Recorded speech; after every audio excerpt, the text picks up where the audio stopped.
So guys welcome back to the another video. तो आज की वीडियो में हम बात करने वाले हैं टेलविंड की, उसे किस टाइप से हम अपने जेंगो प्रोजेक्ट में यूज कर सकते हैं।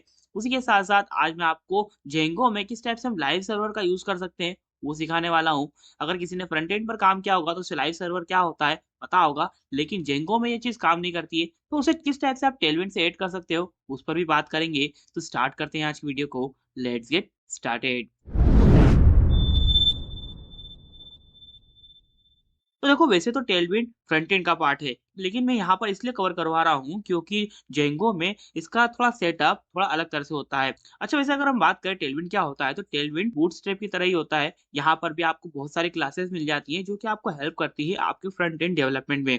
और यहाँ पर बहुत सारे डेवलपर ऐसे भी होंगे जिन्होंने टेलविंड का अभी तक नाम भी नहीं सुना होगा। देखो, टेलविंड पहले से ही बहुत फेमस है और टेलविंड के यूज से आज मैं आपको एक बहुत ही ऑसम वेबसाइट वगैरह टेम्पलेट बनाकर दिखाऊंगा जो कि बहुत ही ईज़ी होने वाला है। तो स्टार्ट करते हैं। सबसे पहले तो हमें क्या करना पड़ेगा, टेलविंड को हमारे सिस्टम में यानी कि हमारे वर्चुअल एनवायरनमेंट में इंस्टॉल करना पड़ेगा। तो उसके लिए सबसे पहले तो मुझे अपने वर्चुअल एनवायरनमेंट को एक्टिवेट करना पड़ेगा, अदरवाइज़ वो मेरे मेन सिस्टम में इंस्टॉल हो जाएगा। तो मैं आ जाऊँगा अपने टर्मिनल में और यहाँ पर मैं अपने वर्चुअल एनवायरनमेंट को एक्टिवेट कर लूँगा।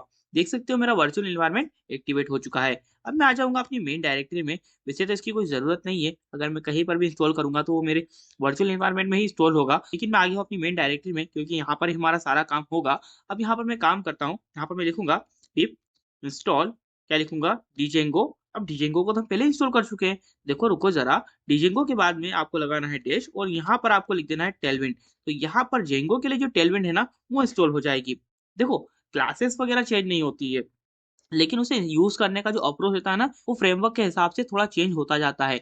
एक बात और, जब भी आपको टेलविंड का यूज़ करना हो, ऐसे केस में आपके सिस्टम में जो नोड.जेएस है, वो इंस्टॉल होना चाहिए। अब मेरे सिस्टम में पहले से इंस्टॉल्ड है और जो जेंगो है, उसका नोड से ऐसा कोई लेना-देना है नहीं, इसलिए यहाँ पर मैं नोड को कवर नहीं करवाऊँगा, यानी कि मैं नोड को इंस्टॉल करना नहीं सिखाऊँगा। अगर सीखना हो, तो ऑनलाइन बहुत सारी वीडियोज़ अवेलेबल हैं, आपको मिल जाएँगी, आप वहाँ से इंस्टॉल कर सकते हो। और अगर फिर भी प्रॉब्लम आ रही हो, तो मुझे कमेंट कर देना, मैं आपको सिखा दूँगा कि आप किस टाइप से नोड को यहाँ पर इंस्टॉल कर सकते हो विथ कंप्लीट सेटअप। अब यहाँ पर हमारा देख सकते हो टेलविंड इंस्टॉल हो चुका है हमारे सिस्टम में। अब हमें क्या करना है, यहाँ पर कुछ कमांड्स वगैरह लिखना है, लेकिन उससे पहले हमें क्या करना पड़ेगा, हमारे प्रोजेक्ट को बताना पड़ेगा कि भाई यहाँ पर टेलविंड नाम की जो ऐप है, वो आ चुकी है। तो आपको आ जाना है settings.py में और यहाँ पर क्या करना है, आपको टेलविंड को ऐड कर देना है। तो मैं यहाँ पर लिख दूँगा लेट अस से टेलविंड।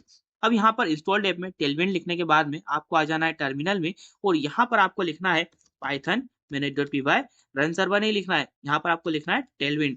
अब यहाँ पर टेलविंड के बाद में आपको लिख देना है इन इट। अब ऐसे इंटर प्रेस करोगे तो यहाँ पर कुछ कमांड्स वगैरह रन होगी।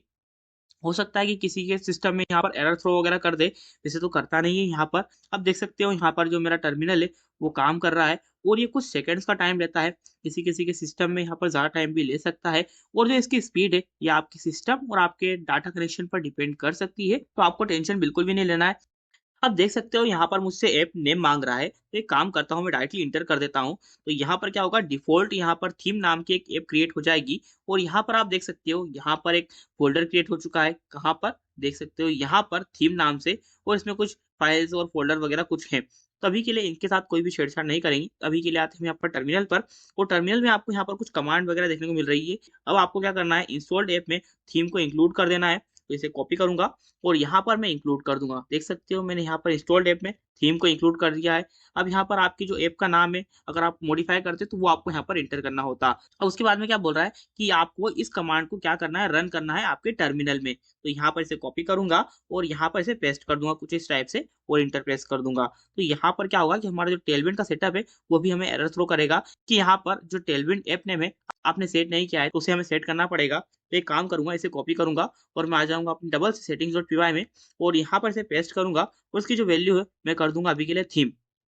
अब डबल से मैं अपनी जो कोड है उसे रन करूँगा तो यहाँ पर फिर से एरर थ्रो करेगा। देखना, इंटर प्रेस किया, यहाँ पर फिर से एरर थ्रो करेगा। देख सकते हो यहाँ पर एक एरर आ चुका है कि npm bin path not found। यहाँ पर हमें क्या करना पड़ेगा, हमारा जो नोड है ना उसका यहाँ पर पाथ हमें देना पड़ता है। इसीलिए मैंने बोला था कि यहाँ पर आपको जो नोड है वो आपके सिस्टम में इंस्टॉल करना पड़ेगा, तभी आप टेलविंड का यूज़ कर पाओगे। तो यहाँ पर मैंने इसे कॉपी किया और पेस्ट कर दिया। अब इसका पाथ कहाँ से लाएँ?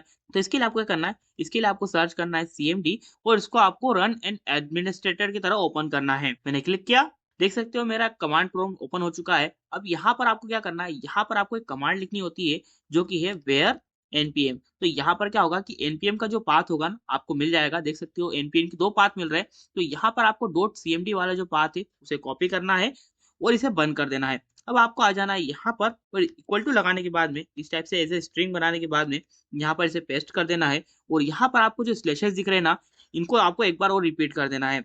अब अगर आपने एस्केप कैरेक्टर्स पढ़े हैं पाइथन में तो मैंने आपको वहाँ पर बताया था जब भी आपको इस टाइप से स्ट्रिंग लिखनी होती है जिसमें कि स्लैशेस हो तो उसमें आपको डबल स्लैशेस लगाने होते हैं। अब अगर आपने पाइथन का वर्कशॉप अभी तक नहीं देखा है तो चैनल पर जाकर देख सकते हो। अब यहाँ पर आपका कोड रन करोगे ना तो एरर थ्रो नहीं करेगा, यहाँ पर आपका कोड सक्सेसफुली रन हो जाएगा। देख सकते हो यहाँ पर हमारा जो काम है वो स्टार्ट हो चुका है, टेलविंड हमारे सिस्टम में इंस्टॉल हो रहा है। अब ये भी कुछ 30 सेकंड के समथिंग का टाइम लेता है और इसकी स्पीड आपके सिस्टम पर भी डिपेंड कर सकती है। अच्छा, आप देख सकते हो हमारा जो टेलविंड का इंस्टॉलेशन है वो कंप्लीट हो चुका है। अब आपको क्या करना है, यहाँ पर आपके टर्मिनल में टेलविंड का जो सर्वर है उसे स्टार्ट करना पड़ेगा, अदरवाइज आप टेलविंड की सीएसएस का यूज नहीं कर पाओगे जेंगो में। अभी के लिए काम करता हूँ, हमारा जो टेलविंड का सर्वर है उसे ऑफ ही रहने देता हूँ। अभी के लिए हम यहाँ पर अपना टेम्पलेट बना लेते हैं और फिर आपको दिखाऊंगा कि सर्वर को स्टार्ट करना इतना जरूरी क्यों है। अब यहाँ पर आ जाता हूँ फटाफट से शॉप में और यहाँ पर एक काम करता हूँ, मैं एक टेम्पलेट्स नाम का फोल्डर बना लेता हूँ। अब यहाँ पर मैं टेम्पलेट्स नाम के फोल्डर में एक काम करता हूँ, shop.html नाम की एक फाइल बना लेता हूँ और मैं यहाँ पर इसके व्यू में इसे रेंडर करवा दूंगा। लेट अस सी, मैं यहाँ पर लिख दूंगा रेंडर और यहाँ पर मैं एंटर करवा दूंगा लेटेस्ट से जो मेरी फाइल का नाम है। लेकिन उससे पहले मुझे लिखना पड़ेगा रिक्वेस्ट और उसके बाद में लिखना पड़ेगा अपनी फाइल का नाम। लिख दिया मैंने। अब यहाँ पर जो एडिशनल चीज है उसे हटा देता हूँ। अब यहाँ पर क्या होगा कि हमारी जो फाइल है वो रेंडर हो जाएगी जैसे हम शॉप पर जाएंगे।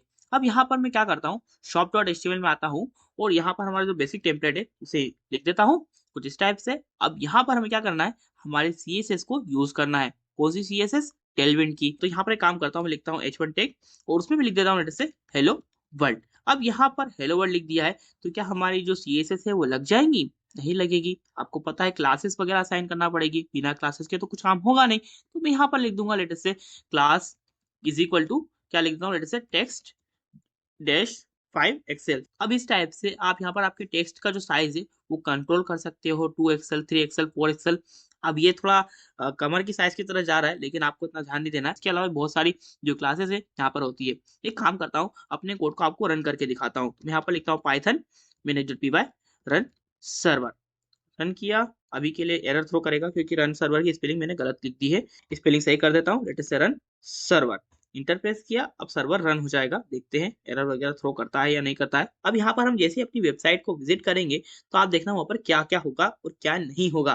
तो देख सकते हो मैं अपने वेबसाइट पर आ चुका हूँ लेकिन अभी भी जो मेरी CSS है वो लोड नहीं हुई है। आप एक चीज भूल गए, यहाँ पर हमें अपनी CSS को लिंक भी करना पड़ेगा। तो यहाँ पर मैं कुछ इस टाइप से ब्रैकेट्स लगाऊंगा, 2 बार परसेंट का सिंबल लगाऊंगा और इनके बीच में मैं लिख दूंगा लेटेस्ट से टेलविन अंडरस्कोर कुछ इस टाइप से CSS। तो यहाँ पर क्या होगी, टेलविंड की जो CSS है वो इंपोर्ट हो जाएगी और उनका मैं यूज कर पाऊंगा। लेकिन अभी भी यहाँ पर एक बार एरर थ्रो करेगा।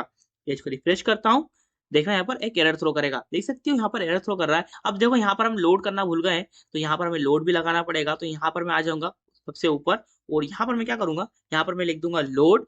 अब यहाँ पर अगर मैं लोड स्टैटिक को लिखने के बाद डायरेक्टली अपनी जो पेज से रिफ्रेश करूंगा तब भी हमारा काम नहीं होगा, यहाँ पर तब भी हमें एरर थ्रो करेगा। आपको क्या करना है, यहाँ पर स्टैटिक के बाद में यहाँ पर आपको लिखना है टेलविंड कुछ इस टाइप से और अंडरस्कोर लगाने के बाद में आपको लिख देना है टैग्स। तो अब यहाँ पर आप क्या कर सकते हैं, यहाँ पर आप टेलविंड CSS का यूज कर पाएंगे। रिफ्रेश किया तो अभी के लिए आप देख सकते हो यहाँ पर हेलो वर्ल्ड नॉर्मली दिख रहा है। अब आप बोलोगे भाई ये क्या हुआ, हमने अपनी टेलविंड CSS को लिंक भी कर दिया, हमने क्लास का भी यूज कर लिया, हमने लोड फंक्शन भी यूज कर लिया, लेकिन अभी भी हमारी जो CSS है वो तो लग ही नहीं रही है क्योंकि यहाँ पर 5 एक्सेल के हिसाब से साइज वगैरह कुछ चेंजेस हुआ ही नहीं। तो देखो मैंने आपको स्टार्टिंग में ही बोला था कि जब भी आपको कभी टेलविंड का यूज करना होता है तो इसी केस में आपको यहाँ पर टेलविंड का सर्वर है उसे रन करना पड़ता है। अब आप बोलोगे भाई ठीक है हम टेलविंड के सर्वर को रन कर देते हैं। अब यहाँ पर बिगिनर के साथ एक प्रॉब्लम आएगी क्योंकि या तो हम टर्मिनल में या तो हमारा ये वाला सर्वर रन कर सकते हैं जो कि जेंगो का सर्वर है या फिर हमारा टेलविंड का सर्वर को रन कर सकते हैं। देखो यहाँ पर आपको ना VS कोड बहुत ही अच्छी फैसिलिटी प्रोवाइड करता है कि यहाँ पर आप प्लस पर क्लिक करके जो आपके नए टर्मिनल से उन्हें रख सकते हो। तो यहाँ पर मैं आ जाऊंगा और यहाँ पर जो हमारा दूसरा टर्मिनल है जिसमें अपना जो टेलविंड का सर्वर है उसे रन करूंगा और जो पहला टर्मिनल है उसमें हमारा जो जेंगो सर्वर है उसे रन करूंगा। तो सबसे पहले तो अपना जो जेंगो सर्वर है उसे रन कर देते हैं और यहाँ पर आते हैं अपने इस टर्मिनल में और यहाँ पर हमें सबसे पहले तो अपना जो वर्चुअल इन्वायरमेंट है उसे एक्टिवेट करना पड़ेगा कुछ इस टाइप से। और यहाँ पर अब हम क्या कर सकते हैं, अपने टेलविंड सर्वर को रन कर सकते हैं। तो मैं आ जाऊंगा सबसे पहले तो अपनी मेन डायरेक्टरी में और यहाँ पर आपको लिखना होता है पाइथन manage.py और यहाँ पर आपको लिखना होता है टेलविन और टेलविन के बाद में आपको लिख देना होता है स्टार्ट। तो यहाँ पर क्या होगा कि जो टेलविन का सर्वर होगा वो स्टार्ट हो जाएगा। अब यहाँ पर आप टेलविन की जितनी भी सीएसएस वगैरह का यूज करना चाहते हो वो कर सकते हो, कोई भी एरर वगैरह थ्रो नहीं करेगा। एक बात और यहाँ पर अगर आप चाहो तो राइट क्लिक करने के बाद में यहाँ पर कलर वगैरह भी चेंज कर सकते हो। यहाँ पर अगर आप चाहो तो आइकन भी चेंज कर सकते हो। लेटेस्ट से यहाँ पर मैं इस टाइप से आइकन लगा देता हूँ, इसका मैं कलर भी चेंज कर देता हूँ, लेटेस्ट से ग्रीन कर देता हूँ या रेड करना हो, जो भी करना हो आप कर सकते हो। मैंने रेड कर दिया है। इसी टाइप से आप जो भी कस्टमाइजेशन करना चाहो कर सकते हो। देख सकते हो यहाँ पर रीबिल्डिंग लिखा हुआ आ रहा है हमारे टर्मिनल में और यहाँ पर हमें डन देखने को मिल चुका है, मतलब कि हमारा टेलविन सर्वर है वो रन हो चुका है। अब यहाँ पर हम टेलविन की सीएसएस का यूज कर पाएंगे और देख सकते हो हमारा जो ये सर्वर है वो तो पहले से ही रन हो रहा था। अब अपने पेज को रिफ्रेश करूंगा तो आप यहाँ पर ध्यान से देखना, अभी रिफ्रेश किया, रिफ्रेश हो नहीं रहा है। देख सकते हो हमारी जो सीएसएस है वो लोड हो गई। जस्ट यहाँ पर प्रॉब्लम क्या आ रही थी, यहाँ पर हमारा जो सर्वर था वो मैंने पहले रन कर दिया था। हमें यहाँ पर क्या करना है, हमें अपना जो टेलविन का सर्वर है उसे पहले रन करना है, उसके बाद हमारे जेंगो सर्वर को रन करना है। अदरवाइज यहाँ पर हमारे टेलविन की सीएसएस लोड नहीं होगी। अब यहाँ पर हमने रन कर दिए दोनों सर्वर। अब अपने पेज को रिफ्रेश करेंगे तो हमारी जो सीएसएस है वो यहाँ पर काम करने लग जाएगी। लेटेस्ट यहाँ पर 5 एक्सेल लिख देता हूँ, पेज को रिफ्रेश करूंगा तो देख सकते हो यहाँ पर हमारा साइज है वो बड़ा हो चुका है। अब बोलोगे भाई सब ठीक है, लेकिन इसमें और हमारे जो बूटस्ट्रैप है उसमें डिफरेंस क्या है, क्योंकि बूटस्ट्रैप का यूज तो सब करते हैं और बूटस्ट्रैप की बहुत सारी क्लासेस सभी को पता होती हैं। तो भाई इन दोनों में डिफरेंस क्या है, डिफरेंस की बात करते हैं। तो यहाँ पर ना जो आपका टेलविन होता है यहाँ पर आपको ना एक लाइव सर्वर का ऑप्शन मिल जाता है जिसे कि हम रीलोड कहते हैं। अब लाइव सर्वर इसलिए बोला क्योंकि यहाँ पर जो भी फ्रंट एंड डेवलपर होंगे उन्हें पता होगा कि लाइव सर्वर क्या होता है। तो देखो यहाँ पर जब भी मैं कुछ कस्टमाइजेशन करता हूँ यहाँ पर मेरे फ्रंट एंड में, तो वो डायरेक्टली यहाँ पर रिलोड नहीं होता मेरा पेज, यहाँ पर मुझे उसे रिलोड करना पड़ता है। रिलोड करूंगा तभी चेंजेस देखने को मिलेंगे।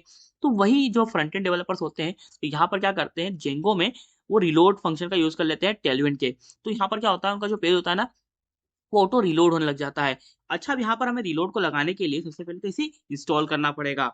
तो इसके लिए मुझे आना पड़ेगा अपने टर्मिनल में और यहाँ पर मुझे कुछ कमांड लिखनी पड़ेगी। तो यहाँ पर आपको लिखना है पिप इंस्टॉल कुछ इस टाइप से, और यहाँ पर आपको इस टाइप से एक स्ट्रिंग बनाने के बाद में लिखना पड़ेगा डीजेंगो और डैश टेलविन। अब टेलविन को हम पहले इंस्टॉल कर चुके हैं, तो टेलविन में से भी हम किसे इंस्टॉल करना चाहते हैं, रिलोड को। तो यहाँ पर इस टाइप से लिखना है, अपना सिंगल कोड है उसे बंद करेंगे और इंटर प्रेस कर देंगे, तो यहाँ पर ये इंस्टॉल हो जाएगा। देख सकते हो मैंने यहाँ पर पहले से इंस्टॉल कर दिया था एक बार पहले जब मैं रिकॉर्ड कर रहा था। ये इस वीडियो का टेक 2 है, तो देख सकते हो यहाँ पर इंस्टॉलेशन कंप्लीट हो चुका है। अब यहाँ पर मैं इसका यूज कर सकता हूँ। तो इसके लिए मुझे थोड़ा सेटअप करना पड़ेगा। आपको आ जाना है फिर से आपकी settings.py में और यहाँ पर इंस्टॉल्ड ऐप में ना आपको यहाँ पर इंटर करना है ये डिजेंगो ब्राउजर अंडरस्कोर रिलोड। एक बात और, जो ये ब्राउजर रिलोड वाला सिस्टम होता है ना इसको कोई भी याद नहीं रखता है, इसको जस्ट हर कोई कॉपी पेस्ट कर लेता है गूगल वगैरह से। मैंने भी एक मार्कडाउन फाइल बना रखी है और उसमें ही मैंने सारा कोड रख रखा है, वहां से मैं कॉपी पेस्ट मार लेता हूँ।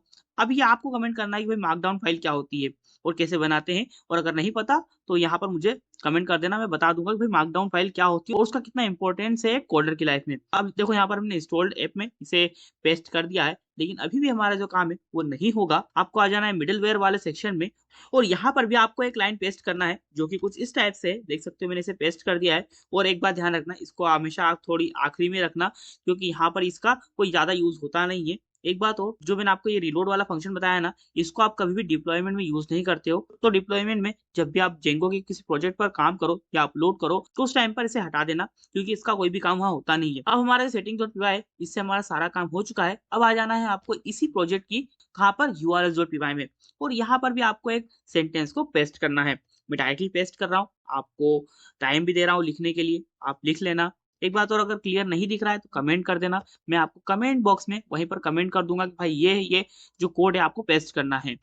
देख सकते हो मैंने यहाँ पर पाथ को यहाँ पर पेस्ट कर दिया है। अब यहाँ पर मैं क्या करूंगा, अब जैसे अपने जो सर्वर है उसे रन कर दूंगा। मैं अपने सर्वर को रन कर देता हूँ, लेटेस्ट से पाइथन manage.py रन सर्वर, तो अब मैं यहाँ पर इसका यूज कर पाऊंगा।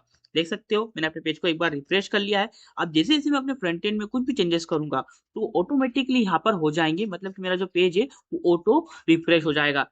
लेटेस्ट यहाँ पर मैं हेलो की जगह पर हाई लिख देता हूँ। अपने पेज को रिफ्रेश नहीं करूंगा, देख सकते हो ऑटोमेटिकली यहाँ पर हाई हो चुका है। मैं यहाँ पर कुछ भी नहीं कर रहा हूँ। आपको लग रहा हो कि मैं शॉर्टकट की वगैरह से कर रहा हूँ, तो ऐसा भी नहीं है। यहाँ पर मैं जस्ट चेंजेस कर रहा हूँ और देखो यहाँ पर चेंजेस होते जा रहे हैं। एक बात और, यहाँ पर हमने एक बार टेलविन के सर्वर को रन कर दिया था और मेरे सिस्टम में देख सकते हो अभी भी टेलविन का सर्वर रन हो रहा है। मैंने टेलविन के सर्वर को बंद कर दिया और शटडाउन करने के बाद भी देखा ना तो मेरा टेलविन का सर्वर है वो रन हो रहा है। यहाँ पर देख सकते हो सीएसएस वगैरह लोड हो रही है।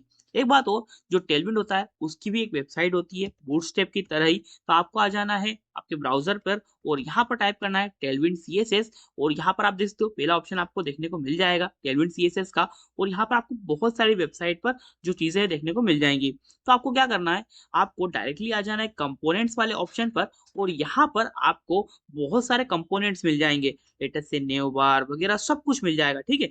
अच्छा, अब ये कंपोनेंट्स वाले ऑप्शन पर मैं ई कॉमर्स वाले ऑप्शन पर जाता हूँ और यहाँ पर मुझे बहुत सारी चीजें देखने को मिल रही है। तो एक काम करता हूँ, मैं प्रोडक्ट ओवरव्यू वाला ऑप्शन सिलेक्ट कर रहा हूँ और यहाँ पर देख सकते हो प्रोडक्ट ओवरव्यू किस टाइप से हमें देखने को मिल जाएगा। तो यहाँ पर एक काम करेंगे, इसका कोड जस्ट कॉपी करेंगे और यहाँ पर पेस्ट कर देंगे। तो बॉडी टैग के अंदर मैं अपने कोड को पेस्ट कर दूंगा और आपको एक प्रोफेशनली लुक मिल जाएगा किसी एक वेबसाइट का कि वो ई कॉमर्स वेबसाइट कैसे देखने को मिलेगी। तभी के लिए देख सकते हो यहाँ पर मेरा जो टेलविंड सर्वर है वो बंद है, इसलिए यहाँ पर जो सीएसएस है बिल्कुल भी काम नहीं कर रही है। तो एक काम करता हूँ, मैं अपने टेलविंड सर्वर को स्टार्ट कर दूंगा और टेलविंड सर्वर को स्टार्ट करने से पहले हमें अपना जो मेन सर्वर है उसे बंद करना पड़ेगा, यानी कि जेंगो के सर्वर को बंद करना पड़ेगा, अदरवाइज जो टेलविंड की सीएसएस है वो लोड नहीं होगी। तो अब यहाँ पर मैं आ जाता हूँ फटाफट से अपनी मेन डायरेक्टरी में और यहाँ पर फटाफट से मैं अपने जो टेलविंड सर्वर है उसे रन कर देता हूँ, लेटेस्ट से टेलविंड स्टार्ट और यहाँ पर जो हमारा टेलविंड का सर्वर है वो स्टार्ट हो जाएगा। हो जा भाई हो जा, देख सकते हो टेलविंड का सर्वर स्टार्ट हो चुका है। अब आ जाएंगे हम अपने मेन टर्मिनल में और यहाँ पर अपने जो मेन सर्वर है उसे रन कर देंगे, यानी कि जेंगो का जो सर्वर है उसे रन कर देंगे। अब पेज को रिफ्रेश करूंगा और रिफ्रेश करने की जरूरत भी नहीं पड़ी, देखो यहाँ पर डायरेक्टली हमारा जो पेज है वो रिफ्रेश हो चुका है। देख सकते हो यहाँ पर मैंने जूम आउट किया तो हमारा जो पेज है कितना अच्छा दिखने लग गया है। अब देखो इसी टाइप से आप यहाँ पर कॉपी पेस्ट करने के बाद में यहाँ पर जितने भी स्टाइल्स वगैरह है उन्हें यहाँ पर इंक्लूड कर सकते हो। एक बात और, यहाँ पर जितनी भी चीजें होती हैं बिल्कुल फ्री नहीं होती है, यहाँ पर आपको उनका कुछ ना कुछ चार्जेस पे करना पड़ता है। फॉर एग्जांपल ये हमारा ये पहला वाला आइटम है, ये बिल्कुल ही फ्री है, इसे कोई भी यूज कर सकता है। लेकिन जो दूसरा वाला आइटम है, मतलब कि ये वाला जो सीएसएस है, इसको अगर आपको यूज करना है तो आपको गेट द कोड पर जाना है और यहाँ पर कुछ पेमेंट वगैरह पे करना पड़ेगा, उसके बाद में आप इसका यूज कर सकते हो। एक बात और, यहाँ पर जो सीएसएस वगैरह है ऐसा नहीं है कि वो लोड नहीं होगी या काम नहीं करेगी अगर फ्री के कंपोनेंट का आप यूज करते हो, ऐसा बिल्कुल भी नहीं है। आप फ्री के कंपोनेंट्स का यूज कर सकते हो, उसमें कुछ कस्टमाइजेशन वगैरह करवा कर यहाँ पर यूज करवा सकते हो। सो गाइज, आई होप कि आपको आज का वीडियो अच्छा लगा होगा और अगर वीडियो अच्छा लगा है तो लाइक करना, कमेंट करना, शेयर करना और चैनल को सब्सक्राइब करना मत भूलना। सो मिलते हैं नेक्स्ट वीडियो में, तब तक के लिए बाय बाय।